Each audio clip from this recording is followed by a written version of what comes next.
Hello, welcome to Annunciation Podcast.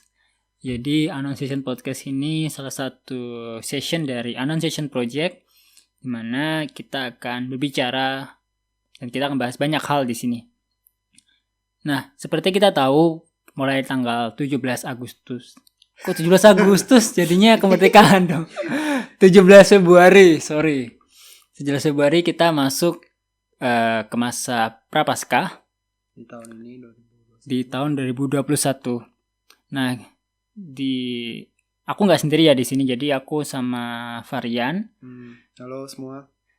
Jadi kita mau ngobrol soal masa Prapaskah. Ya. Nah, pertama kita harus tahu dulu nih, apa itu masa Prapaskah? Apa yang dimaksud masa Prapaskah itu? Ya kita ngobrolnya santai aja gitu ya. Jadi sambil ngopi, sambil ngemil kalau lo ya jadi ya pertanyaannya apa itu masa Prapaskah? Ya masa Prapaskah adalah masa persiapan, namanya juga Prapaskah, kayak kita kalau bilang Prasejarah berarti sebelum sejarah. Pranikah misalnya, berarti sebelum pernikahan. Prapaskah sama artinya ya masa dimana kita mempersiapkan diri menuju Paskah. Jadi masa Prapaskah ini adalah masa persiapan menuju kebangkitan, itu hari Paskah. Terus apa sih yang spesial gitu dari masa Prapaskah?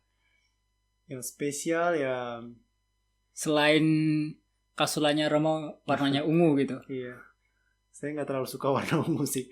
Tapi yang spesial sih menurutku ya karena ini masa persiapan. Jadi ini waktunya kita membenah apa bilangnya? Berbenah diri. Berbenah diri, betul. Ini waktunya kita berbenah diri. Introspeksi diri, melihat lagi hubungan kita dengan Tuhan, hubungan kita dengan sesama. Dan ini adalah waktu yang gereja juga, jadi ini sebenarnya gereja yang meminta kita untuk masuk ke dalam masa Prapaskah ini dengan sukacita sebenarnya. Jadi masa Prapaskah ini mungkin banyak yang berpikir masih ini adalah masa yang sedih, karena kita lihat yaitu kasula Romo warnanya apa? Ungu, yang artinya ya biasanya dikaitkan dengan air mata, terus ya duka segala macam. Sebenarnya enggak. Sebenarnya kalau kita lihat juga undangan dari Paus Fransiskus sendiri mengundang kita untuk masuk ke masa Prapaskah ini dengan sukacita. Jadi masa mempersiapkan diri menuju Paskah. Yang spesial ya cara kita dalam menjalin hubungan kita ini dengan Tuhan, dengan sesama, ini yang mungkin agak spesial dibanding dengan masa biasa atau masa-masa lainnya di mana kita nggak terlalu dengan penuh kesadaran mungkin menjalaninya gitu. Tapi menarik sih, karena ada satu undangan sukacita di masa Prapaskah ini yang ya kalau kita bersama ya, kalau misalnya masa Prapaskah itu kan identik dengan berpantang, berpuasa, betul, berbagi, berbuat tindakan kasih. Sukacitanya di mana gitu? Dari mana? Pertanyaan yang bagus. Ya, jadi benar. Sebenarnya kalau kita lihat banyak orang-orang yang masih kehilangan makna dari Prapaskah. Kalau kita tanya orang-orang mungkin sekitar kita juga, orang-orang sekitar kita, umat paroki di mana kita berada, masih banyak yang berpikir bahwa ini adalah masa duka gitu loh. Jadi Prapaskah itu dikaitkan dengan duka cita, makanya kita berpuasa dengan waktu kita mulai dengan abu-abu, kita kepala kita ditaburkan dengan abu, ditandai dengan abu, yang artinya pertobatan segala macam. Justru kalau saya bilang sekali lagi, ini bukan masa duka cita, justru sebaliknya, pertobatan itu adalah sukacita. Ada satu orang yang bertobat, maka seluruh malaikat bersukacita. Iya, betul. Jadi pertobatan ini bukanlah masa duka cita, tapi tentu saja kita mungkin menjalaninya dengan nuansa lebih sederhana, nuansa yang kalau kita lihat dari sisi liturgi, bisa kita lihat kita nggak menyanyikan lagu itu biasanya kita nyanyikan setelah bacaan, kita nggak nyanyikan. Terus kemuliaan juga kita nggak nyanyikan. Jadi ada nuansa bilangnya sederhana dan lebih intim gitu. Iya, jadi nggak ada momennya untuk kita bersukacita nanti waktu Paskah. Sekarang belum, sekarang masa persiapan. Tapi kenapa kita menjalaninya dengan sukacita ya? Karena ini adalah pertobatan. Ini adalah masa di mana Tuhan berperang dan kita diminta untuk berpartisipasi dalam perang yang namanya masa perang. Kita mungkin nggak bisa bersukacita, tetapi perang yang kita lakukan ini adalah bukan perang biasa, perang yang kita tahu bahwa Tuhan akan jadi pemenangnya. Jadi itu yang spesial. Yang spesial, yang bikin kita jadi sebenarnya mempersiapkan masa Prapaskah ini dengan sukacita. Tapi benar-benar menarik sih kalau kita lihat bagaimana, kan biasanya kita lihat masa ini sebagai masa pergulatan batin, pergulatan rohani gitu. Tapi sebenarnya enggak juga, karena Tuhan sendiri sebenarnya berperang. Betul. Jadi ya seperti yang kita tahu kan, gereja menyarankan kita berdoa, berpuasa, raga, ya, dan berbagi. Jadi 3B gitu ya kita 3B.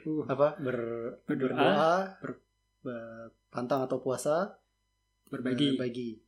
Nah, ketiga dimensi ini terlihat seperti usaha kita gitu. Kita melakukan usaha agar sampai kepada yang namanya pertobatan, agar kita sampai kepada Tuhan.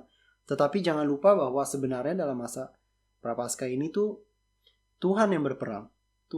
Jadi bukan kita melakukan usaha keras, lalu Tuhan menunggu kita di surga dengan ya santai-santai dengan kopi sambil makan biskuit kayak kita nih.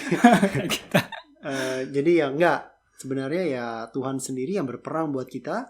Kita hanya diminta berpartisipasi bersamanya gitu loh. Jadi hanya sedikit partisipasi, makanya kita kalau selama masa Prapaskah ini diminta ya satu niat apa yang ingin kita lakukan dalam yang berhubungan dengan doa, satu niat kecil apa dalam hal pantang dan puasa, satu hal apa yang membuat kita dapat berbagi dengan sesama dalam masa Prapaskah ini. Jadi hanya hal kecil. Jadi ya kalau dibilang usaha kita sih sebenarnya kecil, dan bukan karena usaha kita dapat diselamatkan, tapi karena Tuhan yang menyelamatkan kita, dan ya kita berpartisipasi bersama Dia gitu. Jadi ya jangan lupa bahwa di balik usaha doa, puasa dan berbagi ini sebenarnya Tuhan yang berperang buat kita. Nah terus ini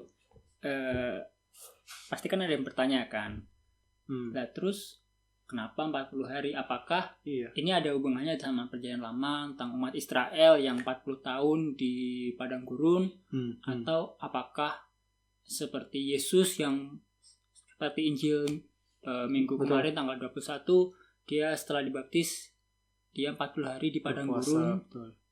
Ya, jadi kalau kita lihat di 40 hari ini ya gereja mengadaptasi, kalau saya lihat memang dari Alkitab, dari Perjanjian Lama dan Perjanjian Baru, banyak aspek yang mengambil angka 40 gitu dalam bacaan hari Minggu kemarin. Misalnya minggu pertama Prapaskah kita lihat Nabi Nuh di dalam Bahtera. Itu berapa? Ada hujan selama 40 hari. Oke, satu. Ya kan? Kedua. Terus tadi Tito juga udah bilang bahwa umat Israel selama di padang gurun mereka berjalan selama 40 tahun. Terus ya sama dengan Yesus sendiri waktu dia berpuasa di padang gurun selama 40 hari. Jadi ya 40 ini ya sebenarnya tanda sih, kalau bilang tanda bahwa tanda pertobatan, tanda pemurnian gitu. Jadi kalau kita lihat Nabi Nuh selama 40 hari di dalam bahtera, bayangkan bersama semua binatang itu bukan waktu yang mudah gitu buat dia. Ya, kalau sama binatang kan bau ya biasanya. Terus ya tergantung binatangnya sih. Cuma ya, intinya itu bukan waktu yang apa namanya mudah buat Nabi Nuh sendiri gitu di dalam perahu selama 40 hari. Jadi waktu dimana dia dimurnikan juga dalam hubungan dia dengan Allah, bagaimana ia bisa menaruh kepercayaannya dengan Allah. Dan sama seperti 40 tahun umat Israel di padang gurun. Mengapa 40 tahun? Sebenarnya kalau kita lihat peta dari tanah Mesir sampai ke Israel nggak terlalu jauh, hanya kalau 1 bulan jalan kaki mungkin sampai gitu. 40 tahun itu menggambarkan bahwa pemurnian Israel tuh membutuhkan waktu gitu.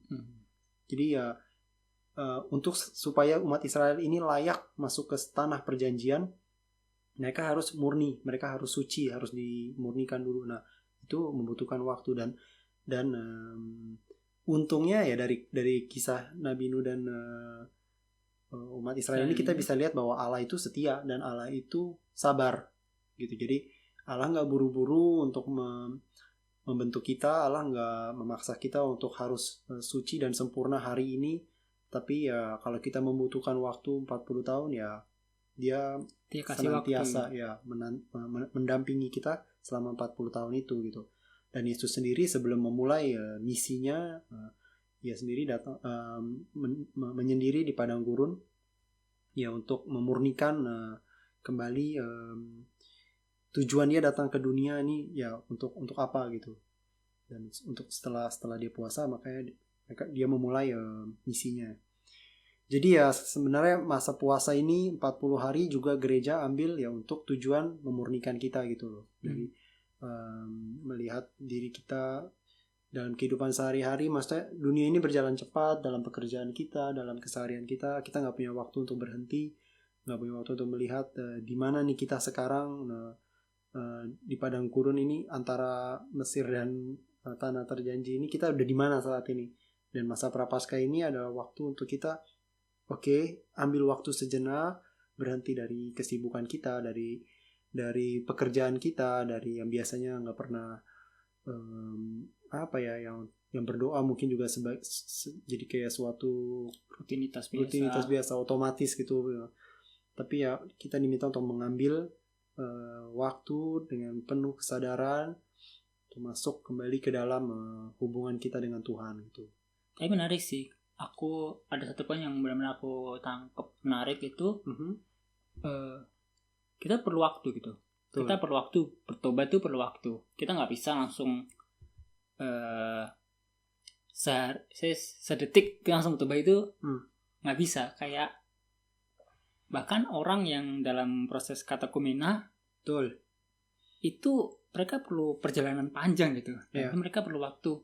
Dan aku pikiran ini sih waktu aku berpikir tentang Prapaskah, seperti kita bersama dengan para katekumena yang sedang menjalin pertobatan, kita juga diundang buat pertobatan itu sendiri. Supaya kita akhirnya bisa juga dengan hati sukacita menyambut Paskah itu. Betul. Ya, jadi salah satu alasan mengapa ada masa Prapaskah, kenapa nggak langsung masa Paskah gitu. Ya karena ada masa pendampingan katekumena ini, benar. Jadi ini waktu di mana gereja mendampingi mereka yang akan dibaptis waktu Paskah nanti, berjalan bersama-sama untuk menggali lagi memurnikan iman kita. Ya, memurnikan keinginan mereka lagi untuk menjadi murid Kristus bersama-sama. Dan ini penting buat para katekumenan selama masa Prapaskah ini. Ya, jadi wow, keren banget gitu masa Prapaskah. Menarik ya. Menarik sekali. Ini masih banyak sih pertanyaan, tapi Ya, nanti kita akan bahas lagi mungkin. kita bahas nanti lebih itu mungkin ya ke detail satu-satu. Ini hanya pengantar tentang Prapaskah. Secara garis besar kita bakal bahas lebih dalam lagi masa Prapaskah di podcast selanjutnya. Oke. Okay. And see you.